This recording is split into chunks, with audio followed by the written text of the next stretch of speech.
नमस्कार, बहुत स्वागत है आपका। आप देख रहे हैं गुरुजी के ज्योतिष सीक्रेट। कुंभ राशि 9 अक्टूबर को देवगुरु बृहस्पति वक्री होने जा रहे हैं। देवगुरु बृहस्पति वर्तमान समय में वृषभ राशि में चल रहे हैं और वृषभ राशि में ही वक्री होंगे। 4 फरवरी 2025 को देवगुरु मार्गी हो जाएंगे और 14 मई 2025 तक वृषभ राशि में रहेंगे। इसके बाद वो मिथुन राशि में प्रवेश करेंगे। तो आपके ऊपर देवगुरु का वक्री होने से क्या प्रभाव पड़ेगा, क्योंकि देवगुरु धन, शिक्षा, संतान, विवाह, मान सम्मान और सफलता के कारक हैं। देवगुरु बृहस्पति कैसा भी परिवर्तन करें पर लाइफ पर इसका असर जरूर पड़ता है। देवगुरु बृहस्पति की अगर हम बात करें, देखिए इनकी दृष्टियां बहुत शुभ होती है, इंपॉर्टेंट हो जाती है, महत्वपूर्ण हो जाती है, क्योंकि देवगुरु बृहस्पति की दृष्टि में अमृत वर्षा है। और सबसे महत्वपूर्ण ये है कि देवगुरु बृहस्पति की दृष्टि के बिना देवगुरु बृहस्पति के प्रभाव को भी आप नहीं समझ पाएंगे। तो देवगुरु बृहस्पति जहाँ हैं वहाँ से ज़्यादा महत्वपूर्ण उनका प्रभाव पे है, उनकी दृष्टि कहाँ पर डाल रहे हैं ये महत्वपूर्ण होता है। तो देवगुरु बृहस्पति की दृष्टि को समझना सबसे आवश्यक है। तो मन में थोड़ा सा आपको लग रहा होगा कि हमने वक्री स्थिति की बात की है, लेकिन अब हम इनके दृष्टि की बात कर रहे हैं। देखिए, वक्री स्थिति में होने का मतलब होता है पीछे की ओर चलना, हालांकि ये चलते नहीं है, आभास होता है। अब देखिए, वक्र अवस्था यानी कि पिछली राशि का थोड़ा सा प्रभाव रहेगा। यानी वृषभ राशि में देवगुरु बृहस्पति चल रहे हैं, वक्री अवस्था में आएंगे तो मेष राशि में दिखाई पड़ेंगे। तो थोड़ा सा यहाँ पर एक बात याद रखिए कि एक परिक्रमा करने में देवगुरु करीब 1 साल के लगभग का वक्त लगाते हैं। और इनके चूंकि हम दृष्टि की बात कर रहे हैं, जिस घर में बैठे हैं वो घर का फल तो आपको मिलेगा ही। अब देखिए, पीछे की ओर जा रहे हैं, यानी एक ऐसे कोण पर देवगुरु हैं जहां से महसूस हो रहा है, प्रतीत हो रहा है कि वो पीछे जा रहे हैं। दूसरी बात, अब देखिए इसमें वक्री अवस्था में होने का मतलब होता है 3 गुना ज़्यादा अधिक फल देना। और ज्योतिष में वक्री अवस्था को प्रतीत होना कहा गया है। देवगुरु बृहस्पति के पास 3 दृष्टि है, जहाँ से वो बैठेंगे वहाँ से 5वीं दृष्टि, 7वीं दृष्टि और 9वीं दृष्टि डालेंगे, जिसको अमृत की दृष्टि कहा जाता है, क्योंकि अमृत का वास होता है। अब देवगुरु बृहस्पति वृषभ राशि में चल रहे हैं और वृषभ राशि शुक्र की राशि है। देवगुरु बृहस्पति शुक्र के शत्रु हैं। अब ऐसे में देवगुरु बृहस्पति अब शत्रु के घर में है, लेकिन जैसे ही वक्री होंगे तो मेष राशि के ऊपर का थोड़ा प्रभाव चलेगा। कुंभ राशि वालों, देवगुरु बृहस्पति आपकी राशि से चतुर्थ भाव में यानी वृषभ राशि में अभी हैं वर्तमान में, और 9 अक्टूबर को वो वक्री होने जा रहे हैं। अब देवगुरु बृहस्पति का जो ये वक्र चाल है, आपकी राशि से चतुर्थ में बैठे हैं और यहाँ पर वक्री होना कभी कभी घर परिवार में टेंशन देता है, घरेलू जीवन में मुश्किलें देता है। और आपके ऊपर शनिदेव की 7.5 भी चल रही है, शनिदेव भी वक्री अवस्था में है। तो देवगुरु बृहस्पति कुंभ वालों के लिए बहुत ही ज़्यादा बस ये समझ लें कि इम्पोर्टेंट ग्रह हैं, क्योंकि आपके लिए धनेश और लाभेश है। तो चतुर्थ में इनका वक्र स्थिति में आना आपके लिए अच्छा तो है, लेकिन थोड़ा सा कलह क्लेश टेंशन जैसी चीज़ें भी देगा। तो देवगुरु बृहस्पति आपके लाभ के स्वामी हैं और छठे से छठा होता है द्वितीय भाव। यहाँ पर देखिए, आपके लिए सबसे इम्पॉर्टेंट ये है कि आप जो खुद से संपत्ति अर्जित करते हैं, जो माँ है, आपके सुखों का जो जगह है वो चतुर्थ भाव है, मित्रों का भाव है। तो देवगुरु बृहस्पति जो वक्री होंगे तो माँ के स्वास्थ्य में मुश्किलें देंगे, कहीं ना कहीं दोस्तों से धोखा मिल सकता है या किसी करीबी से धोखा मिल सकता है।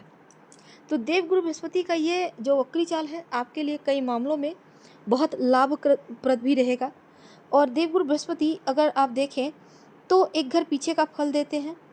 तो वृषभ राशि से मिथुन की ओर यहाँ पर अब क्या होगा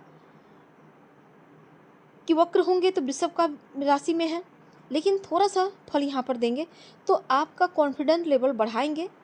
संतान से के साथ जो आपका तालमेल है वो बेहतर होगा। प्रेम संबंध आपका बढ़िया होगा। जो विद्यार्थी हैं समय अनुकूल रहेगा। लेकिन इनकी जो दृष्टि अष्टम भाव पर होगी, दसम पर होगी, द्वादश पर होगी, तो क्या होगा, इस समय माँ के स्वास्थ्य में थोड़ी मुश्किलें होंगी, थोड़ा सा टेंशन देंगे।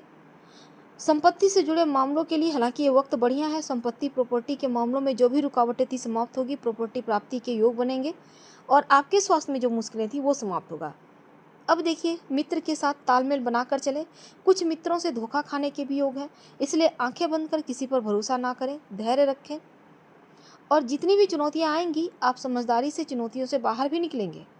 अब शनिदेव अभी वर्तमान में राहु के नक्षत्र में, तो ऐसे में क्या होगा ना, यहाँ पर आप चुनौतियों से आसानी से बाहर तो निकलेंगे, लेकिन उपाय भी आपको करना होगा। उपाय क्या करेंगे लास्ट वीडियो के अंत में हम बताएंगे आपको। वैसे इस पीरियड में उच्चाधिकारी का आपको सपोर्ट प्राप्त होगा। व्यापारी भाई हैं, समय उत्तम है, मेहनत कीजिए, मेहनत से सफलता है। लेकिन अपनी योजनाओं को, अपनी गुप्त बातों को किसी से भी मत शेयर कीजिएगा। और संपत्ति से जुड़ी किसी भी योजना पर काम कर रहे हैं तो सफलता जरूर मिलेगी, लेकिन सोच समझ कर निर्णय लीजिएगा। और संतान प्राप्ति के योग बनेंगे इस पीरियड में जब तक देवगुरु वक्री अवस्था में है। खासकर बच्चों के भविष्य को लेकर जो टेंशन थी वो समाप्त होगा। संतान का डेवलपमेंट होगा। अगर संतान है तो योजना बनाकर कार्य कीजिएगा। नया व्यापार अगर शुरू करना चाहते हैं तब भी ये समय उत्तम है, लेकिन कब करेंगे ये भी हम बताएंगे आपको। अब देखिए, यहाँ पर क्या होगा ना कि आप अगर घर खरीदना चाहते हैं, चल अचल संपत्ति खरीदना चाहते हैं तो बढ़िया वक्त है, स्थिरता आएगी और जो पॉजिटिव एनर्जी है अपनों से मिलेगा। अगर आप किसी से प्रेम करते हैं तो यहाँ भी समय अनुकूल है, आपको प्रेम का सपोर्ट मिलेगा। दाम्पत्य जीवन में खुशियाँ हैं, सुख शांति बनी रहेगी। लेकिन स्वास्थ्य को लेकर बस थोड़ा सा यहाँ पर मुश्किल दिख रही है। हालांकि इस पीरियड में अपना खूब ख्याल रखिएगा। क्या करेंगे, ओम ग्रीम बृहस्पति नमः, या फिर आप यहाँ पर ओम नमो भगवते वासुदेवाय मंत्र का जप कर सकते हैं। नियमित रूप से भगवान सूर्य को एक लोटा जल में हल्दी डालकर अर्पित करें तो भी अच्छा रहेगा आपके लिए। और स्वास्थ्य का थोड़ा सा ख्याल तो रखना ही होगा, क्योंकि उनकी दृष्टि अष्टम भाव पर है, तो स्वास्थ्य में हल्की फुल्की मुश्किलें हो सकती है। आकस्मिक रूप से आपके ऊपर थोड़ी से आपके स्वास्थ्य में मुश्किलें दिख रही है। ससुराल पक्ष से कोई संपत्ति प्रॉपर्टी इस समय अगर आपका है तो यहाँ पर प्राप्त होता भी दिखेगा। देवगुरु बृहस्पति की जो दृष्टि है दसम भाव पर है, तो कार्य कीजिएगा, कर्म कीजिएगा, कर्म से बड़ी सफलता मिलेगी। और उनकी दृष्टि 12वें घाव पर रहेगा तो विदेशी ज़मीन से लाभ होगा, विदेशियों से जुड़कर लाभ होगा। विदेशी क्षेत्र से जुड़े हुए हैं, कार्य करते हैं, व्यापारी भाई हैं, उनको लाभ होगा। तो यहाँ पर चीज़ें बढ़िया हैं। लेकिन कौन से समय है जब आपको खूब लाभ होगा, अगर कोई काम करते हैं तो कोई इंपॉर्टेंट कार्य करने के लिए कौन सा समय उत्तम रहेगा। देखिए, आपके लिए 4 नवंबर से 17 नवंबर तक का वक्त अच्छा है। इस मध्य आप कोई भी इंपॉर्टेंट कार्य करेंगे तो उत्तम रहेगा, कार्य बन जाने की संभावना बढ़ेगी। लेकिन सावधान आप रहिएगा कब, देखिए आप 20 अक्टूबर से 30 अक्टूबर तक के मध्य थोड़ा सावधान रहिएगा। इस पीरियड में कोई भी इम्पोर्टेंट कार्य मत कीजिएगा। और साथ ही जनवरी के महीने में, जनवरी का दूसरा सप्ताह थोड़ा सावधानी के साथ गुजर जाने दें तो ज़्यादा अच्छा रहेगा। कोई भी इम्पोर्टेंट कार्य मत कीजिएगा, सचेत रहिएगा। तो इसमें शुभ कार्य करने के लिए बेहतर नहीं है, इस बात का ध्यान रखें। उपाय के तौर पर आप मंत्र जप करें। और इस समय एक बात और है कि आपके लिए देवगुरु बृहस्पति का कुछ मामलों में अच्छा फल मिलेगा, लेकिन कुछ मामलों में थोड़ा सा गड़बड़ है, इसलिए आपको गुरु के मंत्र का जप करते रहना है। हम आपसे विदा लेते हैं। जानकारी अच्छी लगे तो लाइक कर सब्सक्राइब करें, शेयर करें, कमेंट करें। धन्यवाद। लाइव से मैच करें तब लाइक कर सब्सक्राइब करें, अपनों से शेयर करें और कमेंट में हर हर महादेव जरूर लिखें। धन्यवाद।